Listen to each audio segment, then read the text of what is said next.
guys, it's me, Chris, and welcome back to the Doll Studio. Wow, what a year it has been. Honestly, looking back at 2022, I am so amazed. I am so surprised. I am so humbled by the amount of growth I had over the year. I just wanted to take the time to be able to come on my YouTube and talk to you guys about it. So I'm calling this video a YouTube rewind for 2022. No, this is not a tag. This is a rewind of me looking at the year and some of the questions a little similar between this and the tag that are going around right now. But for the most part, I wanted to answer some questions that I came up with on my own, so that way next year when I look back on this video, I can also answer the exact same questions and see what the differences are, what the similarities are, all of those different things. But I just wanted to address that before we get started. So I have my questions in my hand. Without further ado, let's get started. So first question, my subscriber count. I actually am at 2,637 subscribers at the time of filming this video. That is absolutely insane. I actually am just so giddy at the idea of having that many subscribers. It is so humbling and amazing to be able to think that there are 2,637 of you guys that follow my videos, follow my channel every week. It really does make me so unbelievably happy. So thank you to every single one of you guys. That's a pretty big number, and the fact that I managed to achieve that number in a year span is crazy. So I definitely am excited to see what happens in 2023. At the filming of this video, I have 47 videos, with 2 videos that got taken down. My video of Corinne and her leaks got taken down, and then my Claudia video got taken down, but that's okay. All the other ones are still up, so I'm very, very happy with that. But 47, it's really great. I post every Saturday at 2 o'clock, so that's my schedule. That's what I like to do. I stick by it now. That's where we're at. So 2 o'clock on Saturdays. My Instagram account, at the time of filming this video, I am at 1,759 Instagram followers, which again is very insane. I am very grateful. Thank you to every single person that has followed me on my Instagram, which is at the Doll Studio by Chris. And right now I have 51 posts on my account. I feel like the reason I don't post a lot on my Instagram is because I am not someone that is very into the photography element of the American Girl stuff. I know that there's amazing photographers out there that produce amazing work, but for me, it's just a lot. And I'm too scared of damaging my dolls, so I do not bring them out. Maybe one day I'll bring a stunt double out into the world and let her roam around, but for right now, we're keeping the dolls inside.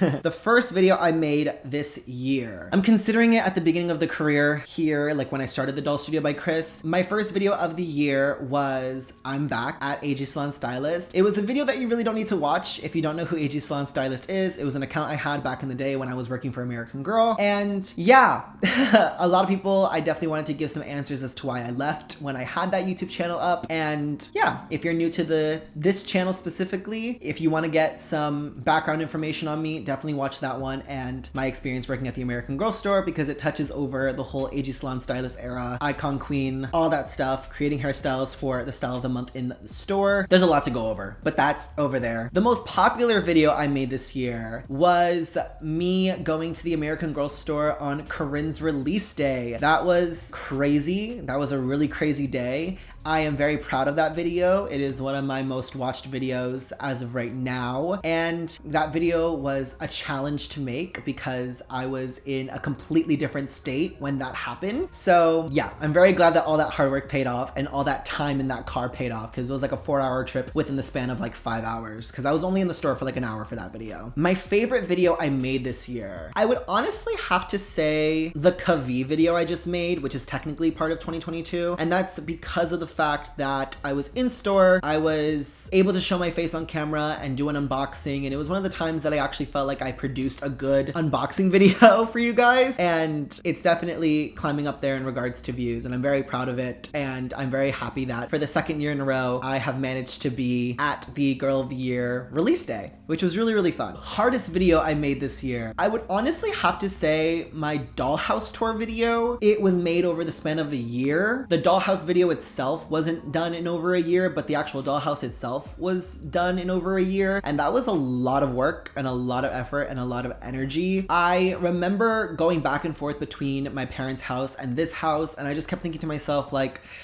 how am I gonna execute this video? And the video's been done and it's over with now, creating the video, it's out in the world, so I can't really change anything, but I definitely would look at that video again and change a few key elements of that video because I definitely would want to change a few things from that video. But I am very happy with the end result. It was very hard though. That was a very hard video to make. Okay, next question.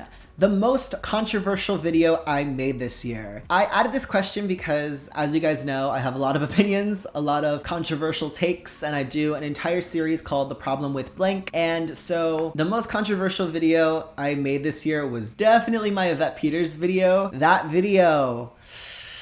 That was quite the video. I remember sending it to like, I'm not even joking, like 10 of my friends and getting opinions from every angle from all different walks of life. And I remember when I released that video, the amount of people that put their opinions into the world as well and said I didn't know what I was talking about because, you know, a license and my education has nothing to do with, you know, hair, which literally doesn't make sense because I study it. So of course I would know about hair, but that's neither here nor there. Yeah, it was a fun video to make in regards to the fact that I was getting my opinion out there and it helped a lot of people decide on whether or not to get a vet. And it was very controversial and I definitely look back on it and I am very proud of that video because I definitely did research. I definitely wanted to make sure I knew what I was talking about before I threw it out into the world. A lot of people agreed with me and for everyone that didn't, that's fine. So it was definitely like the most controversial video though I released and it's one of my most watched ones. So that was fun. My least popular video that I made this year was opening a Mapelia doll, Alexi. I kind of expected that video to tank a little bit because the Canadian audience on my analytics is very, very low. So I also know that a lot of people aren't interested in Mapelia dolls the way that they are with American Girl dolls. So I kind of expected it, but I also wanted to showcase another 18-inch brand.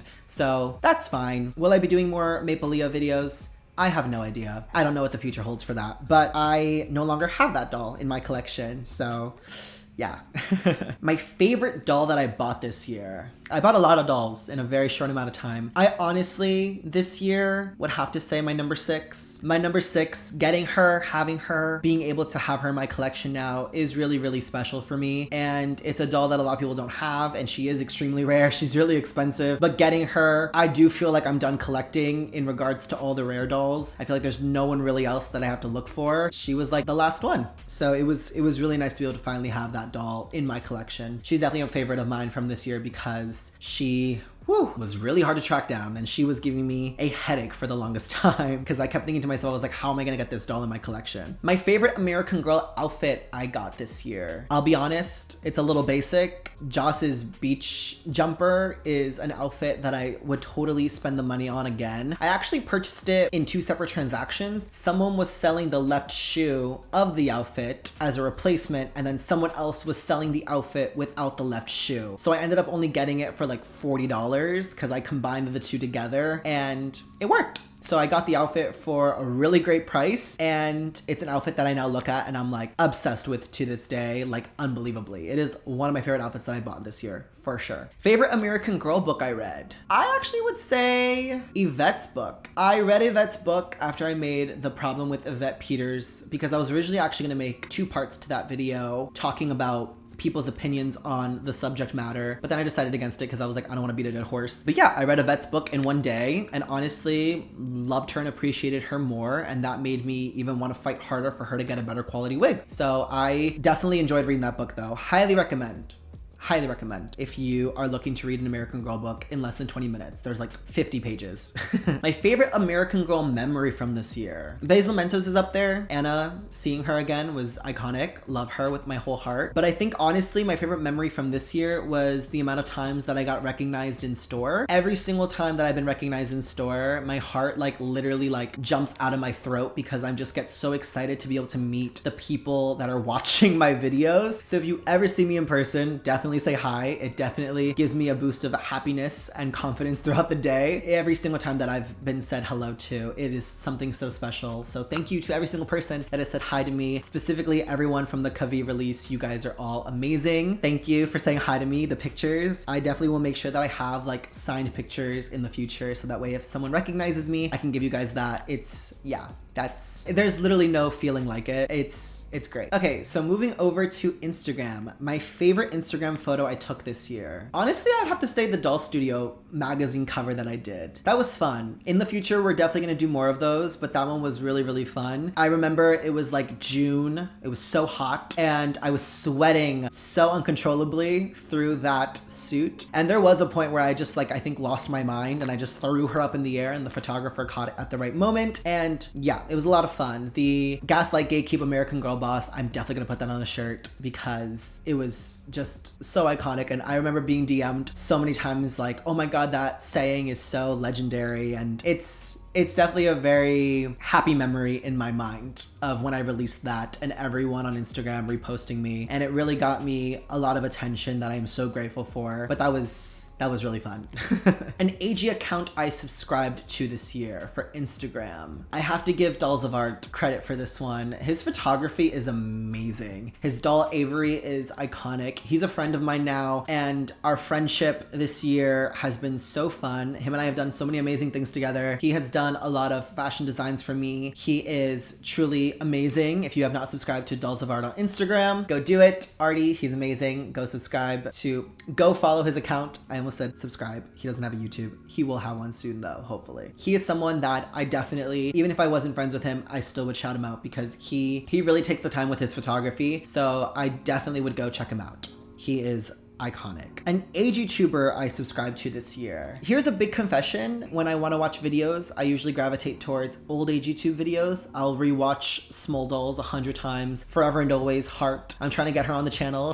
She is someone I watch all the time. Mixie Pixie 7. Oh my God. Micah, the amount of times I watched your videos. It's unhealthy. Dina and Bina, my girly. But someone new this year when I was coming back into AGTube, I remember the first person I subscribed to was Alley Cat Loves AG. And I've had opportunities to work with her, talk to her, and she is a breath of fresh air. And I really do watch her videos, and I'm so enamored by how creative she is and how just the quality of her videos is great. And I definitely respect and appreciate her in this community. And I think she's doing a fantastic job with her channel. Love her with all my heart. Something to improve on in the new year. I definitely want to do more videos like this, where I'm showing my face and showing you guys my facial expressions for things. I had a makeup channel before I did this, and it's very weird to be back in front of the camera in this element and do it for American Girl Dolls specifically. I feel like for my actual, my honest thoughts videos, I'll keep them more commentary style where it's a doll and the background, I feel like that's easier. But when it comes to vlogging in the store, or maybe I'll start doing the whole Brad Mondo thing where I sit and actually react to people's videos in real time for hairstyling and stuff like that, I feel like I definitely want to be able to make more of those. But it's come to my attention that I'm seen as just a commentary channel, and for the new year, I definitely want to be seen as lifestyle and commentary. So that is an improvement that I need to make for myself, is to get in front of the camera, shave my face, and just suck it up. So my predictions for the new year for American Girl. Those rhinestone outfits, why are they not out yet? I feel like those should have been out already, but hopefully those come out in the new year. Nikki and Isabel Hoffman, hopefully those aren't their names because that's recycling Girl of the Year names. Those are definitely going to come out. I know that Claudia's going to get her second book this year. I know that she's probably going to get her puppet set because people were bullying American Girl about not having had it. I think that American Girl is going to have a new cringy collaboration with some random brand, and it's going to be a whole collection, so that'll be fun. And honestly, yeah, I think that Nikki and Isabel will absolutely overshadow Kavi and Claudie, and it'll be a topic of conversation by the time that they hit. But as of right now, those are my predictions for American Girl in 2023. Video ideas for 2023. If the benefit sale happens, I will be there. If the benefit sale does not happen, I will not be purchasing from it after the fiasco that was last year's benefit sale. Someone actually asked me today, as I'm filming this video, what happened to you talking about the benefit sale video? And I was gonna do it, but a lot of the references I was using were personal people's Facebook, and I feel like you were just gonna be able to start, tracing back comments to specific people, and I didn't really want that happening. So there was really no way of me executing that video without pointing fingers in a lot of people's faces, and I just didn't want to deal with the drama conflama of what that video was going to cause. But yeah, benefit sale I definitely want to go to this year. I want to go to Chicago. I want to go to LA. I definitely want to do tours in those locations. LA and Chicago, if you live in the area, coming to you soon. I don't know when, but it's gonna happen. And I'll let everyone know about that. Goals for 2023. Again, lifestyle channel. I don't want to be seen as a commentary channel anymore. I just want to be seen as a commentary channel and a lifestyle channel. So I definitely want to show my face a lot more in front of you guys. I definitely want to keep to my posting schedule. 2 p.m. every Saturday. You will see my account have a new video up, whatever it may be. I have no idea, but I definitely want to start doing more hairstyling videos. I know that people have been asking me for hairstyling videos for forever. I want to react to hairstyling videos from the salon because I definitely have a grip on that. So I definitely want to do that. Aside from that though, I definitely feel like right now I'm at a great spot with my channel. I'm very, very happy. I'm always trying to improve the quality of my sound. I'm always trying to improve the setup that you guys are always looking at. There's a dollhouse here now. We're not even gonna get into it yet because I haven't furnished it yet. I don't know what I'm doing with it. I don't know if it's literally just gonna be a glorified shelf for my new girls. But right now we have the orphanage behind me. That's what I'm calling it because these are the girls that are in New York that don't have a home in my other home. So yeah. But anyway, all right, you guys, thank you guys so much for watching this video. I wanted to just create something that I can watch next year and be able to answer for the year to come. And honestly, to see how much I've improved. I'm very excited for the year to come. Thank you again to every single person that has subscribed to me. You all mean the world to me. It makes me so happy reading your comments, seeing that you guys are watching my content. It really does put a huge, huge smile on my face. So thank you, thank you, thank you. It really does mean the world to me. And I will see you guys in the next video. All right, bye guys.